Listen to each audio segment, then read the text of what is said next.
जाण्याचा प्रयत्न केला, माझ्यावर खोटे नाटे आरोप करून माझा अर्ज उडवण्याचा प्रयत्न केला होता, पण त्यांनी कुठल्याही प्रेशरला दबी न पडता सत्तेचा विजय केलेला आणि खरे निर्णय दिलेला आहे. सांगली मिरज कुपवाड महापालिकेच्या छाननी दरम्यान मिरजेतील वॉर्ड क्रमांक 6 मधील राष्ट्रवादी अजित पवार गटाचे उमेदवार माजी महापौर मैनुद्दीन बागवान आणि गटनेता असताना महापालिकेचे वाहन वापरल्याप्रकरणी त्यांच्यावर दंडाचा ठपका भाजपचे उमेदवार यांनी ठेवला होता. याबाबत निवडणूक आयोग यांच्यासमोर जवळपास 4 तास सुनावणी पार पडली.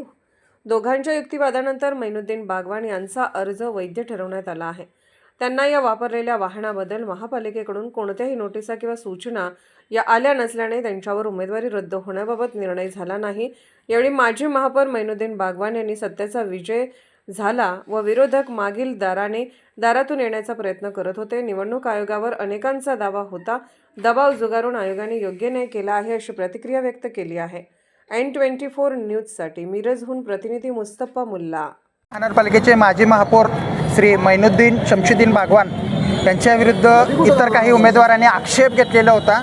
या आक्षेपामध्ये अशी गोष्ट होती की त्यांनी महापौर सभापती असताना त्यांची महानगरपालिकेची गाडी त्यांनी काही वर्ष वापरलेली आणि त्याची थकीत रक्कम जी आहे ती भरलेली नाही. त्यामुळे थकबाकी तर असल्यामुळं त्यांचं उमेदवारी रद्द करावं अशा संबंधित एक तक्रार झालेली. त्या तक्रारच्या अनुषंगानं जवळपास 3 ते 3.5 तास हेअरिंग चाललं. त्या हेअरिंगमध्ये असं निष्पन्न झालं की नगरपालिकेनं आजपर्यंत कुठल्याही प्रकारची डिमांड नोटीस किंवा कुठल्याही प्रकारची त्यांच्यावर शास्ती रकमेबाबतची ठेवण्यात आलेली नाही.